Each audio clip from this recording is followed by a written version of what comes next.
Oke, pada kesempatan kali ini kami akan membahas chapter 128 dari Attack on Titan dengan judul Traitor atau Pengkhianat. Dan jelas kata pengkhianat ditujukan kepada orang yang awalnya sejalan dan satu pikiran, tapi sekarang malah berbeda pendapat. Dan berikut ada beberapa poin penting yang akan kami kupas dalam chapter ini. Sebelum masuk ke pembahasan, bantu kami dengan klik subscribe dan like-nya ya.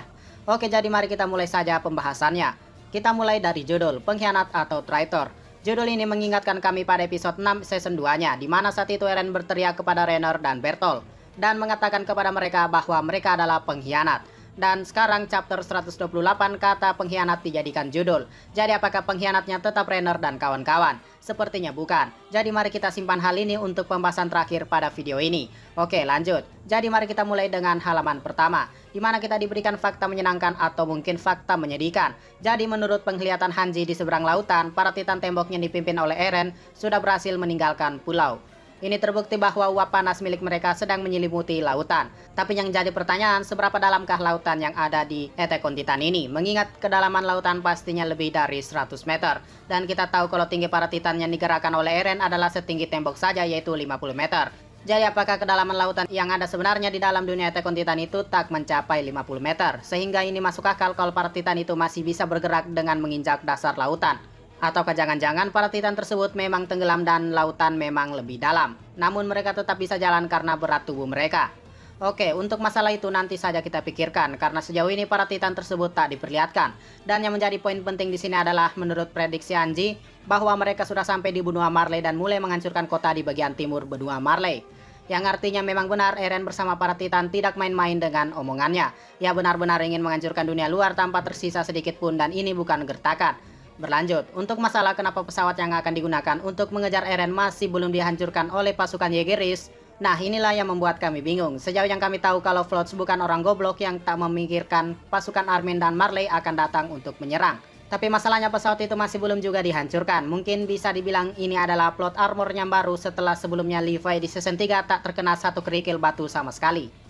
Oke, lanjut. Di sini kita kembali ke dalam kelompok yang dibuat terpaksa ini. Dan dari perdebatan ini kami menyimpulkan sesuatu. Kalau pihak Marley yaitu Annie, Rainer, dan kawan-kawan siap mengambil resiko dengan cara membunuh para Jaegerist agar mereka bisa mengamankan pesawatnya, sedangkan Connie masih berpikiran naif kalau tujuan mereka ke sini bukanlah untuk menumpahkan darah, melainkan menyelamatkan orang-orang tanpa membunuh. Nah, akhirnya inilah jawaban atas arti dari perkataan Connie sebelumnya, yaitu menyelamatkan dunia ini. Ia tak mau ada satupun korban yang berjatuhan dan harus menghentikan kegilaan ini. Namun tetap saja jika dipikir secara logika, pastinya keinginan Connie tak akan terwujud. Tapi yang perlu diperhatikan di sini adalah Annie Leonhardt. Entah kenapa kami yang melihatnya setelah ia terbebas dari kristal, bukannya ia semakin baik, namun justru kebalikannya. Sikapnya akan membuat kita semakin membencinya. Ya, walaupun kami nggak benar-benar membenci karakter satu ini. Karena pasalnya, dari awal Hani hanya dibuat untuk memikirkan ayahnya saja selama ia telah bebas. Ia tak peduli dengan orang lain kecuali ayahnya. Itulah kenapa ia ingin menghentikan Eren agar ayahnya selamat. Bahkan yang paling jelas dan egoisnya Annie adalah saat ia tak peduli dengan leluhur Mikasa, klan Azumabito. Ia bahkan tak masalah kalau para Jaegerist dan para Azumabito mati. Nah, untungnya di sana masih ada Pik yang berpikiran realistis dan memberitahu bahwa Annie itu salah. Apalagi sejauh ini Annie terus saja memasang wajah dinginnya. Oke, lanjut. Dari perkataan Annie ada yang menarik. Ia berkata kepada Connie yang naif, jika saja itu dirimu maka kau mungkin tak akan menghancurkan temboknya. Nah, disinilah Rainer merespon dan mengingat perkataan Eren. Ya benar, sesuai perkataan Eren, pada akhirnya aku sama sepertimu. Dan Rainer langsung paham maksud Eren saat itu. Jadi artinya adalah jikapun Eren menggantikan posisi Rainer saat itu, sudah pasti kalau Eren akan bertindak demikian. Ia akan tetap menghancurkan tembok. Dengan pernyataan itu di hari pertemuannya bersama Rainer, saat itu juga Eren berubah menjadi Titan dan mengacau di sana. Rainer akhirnya mengerti kalaupun dunia ini dibalik bagaimanapun pasti hasilnya akan sama. Ia berpikir kalau saja ia menjadi Eren, mungkin itu juga benar kalau ia akan menghancurkan manusia di luar sana. Makanya pada chapter ini mau tidak mau Rainer terus maju seperti yang dilakukan Eren dulu. Berlanjut, yaitu perlakuan Magat kepada Yelena. Ia mungkin sudah terlalu emosi sehingga mematahkan tangan Yelena. Namun untungnya berhasil dihentikan oleh Hanji. Di sini tampaknya Yelena tahu keberadaan Eren atau mungkin ia berbohong untuk menyelamatkan dirinya. Dan ada hal yang membuat kami penasaran dari chapter sebelumnya. Kenapa Magat selalu melihat sekilas kepada Gabi? Apakah jangan-jangan memang benar kalau Magat adalah ayah dari Gabi? Dan selanjutnya akhirnya Magat udah tobat alias menunjukkan sifat manusianya. Kalau ia memang harus meminta maaf atas perbuatan sebelumnya. Dan untuk itu semua ia harus memohon kerjasama para penduduk Eldia, yaitu Mikasa, Armin, dan yang lainnya. Ia mengatakan kalau tidak ada yang salah dengan semua ini, baik Eldia maupun Marley, namun jika hanya berdiam diri saja maka semuanya akan lenyap diratakan oleh Eren. Maka dari itu mereka harus terus bergerak. Dan inti dari ucapan dari Magat memang ada benarnya. sebenarnya. Tapi dari sini kami mencium bau-bau perdamaian dan akhirnya Lia Marley sudah saling mengerti. Jadi apakah ini intinya? Semoga saja ini tidak benar.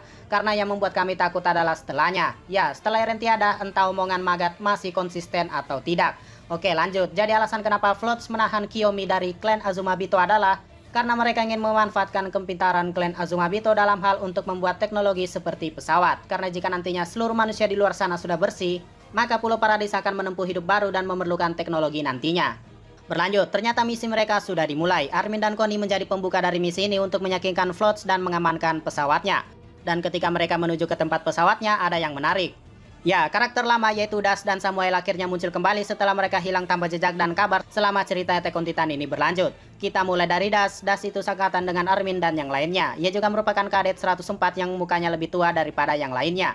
Lalu ada Samuel yang sama dengan Das, ia paling penting sih, karena saat itu ia berada di dekat Eren dan yang lainnya sebelum tembok Trost dijebol. Saat itu Sasha yang mengambil daging, mereka semua mempunyai impian yang sama.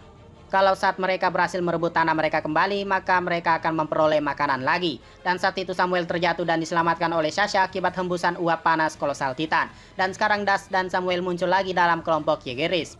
Tampaknya mereka setuju dengan tindakan Eren untuk kebebasan mereka. Lalu tampaknya misi ini juga tak berjalan sesuai rencana. Ya, harus ada yang jadi korban. Dengan tindakan Mikasa yang menyelamatkan Kiyomi membuat semuanya dimulai. Nah, disinilah ketegangan dimulai. Das sudah tahu tujuan Armin dan Connie bahwa mereka akan menghentikan Eren. Dan Samuel terpaksa menembak Armin demi menghentikannya. Ini yang membuat Connie pusing 7 keliling. Dan Samuel mengatakan kalau mereka berdua sudah mengkhianati kami. Mengingat hari itu, hari di mana mereka akan makan daging bersama, tampaknya hanya sebuah mimpi. Dan inilah maksud pengkhianatan di sini. Orang yang ingin menghentikan Eren berarti ingin menghentikan pembebasan juga. Dan sudah jelas kalau memang benar Connie dan Armin adalah pengkhianatnya sekarang. Sebenarnya kalau boleh dikata, mereka hanya berjuang untuk Marley agar kampung halaman mereka tak dihancurkan dan sebaliknya. Mereka ingin Paradis dihancurkan. Begitulah pikiran simpelnya untuk saat ini. Dengan kondisi seperti ini semuanya kacau. Rainer dan Annie terpaksa berubah menjadi Titan. Dan ini lagi yang jadi masalah selanjutnya. Kenapa mereka masih bisa berubah menjadi Titan? Bukannya sudah dijelaskan kalau tubuh Titan dibuat oleh Ymir. Dan sekarang Ymir kan sudah bebas. Apalagi Eren saat ini adalah pengendali Titan pendiri. Mungkin kami mempunyai teori liar lainnya. Seperti apakah yang membuat tubuh Titannya adalah Seke? Karena sejauh ini Seke tak dimunculkan. Lalu dari kejadian ini, dari kejauhan Yelena dan Seke menyaksikannya. Dari raut wajah Levi sepertinya ada yang aneh.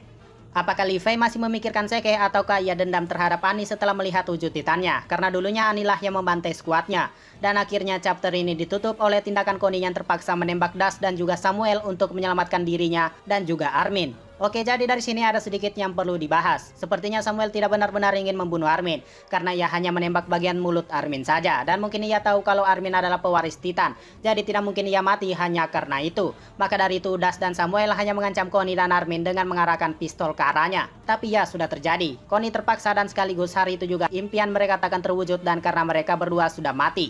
Oke, mungkin itu saja pembahasan chapter 128 kali ini. Untuk pertanyaan terkait chapter ini, kami akan membahasnya lebih lanjut pada video berikutnya. Sekian dari pembahasan kali ini, jangan lupa like, share, dan komentar.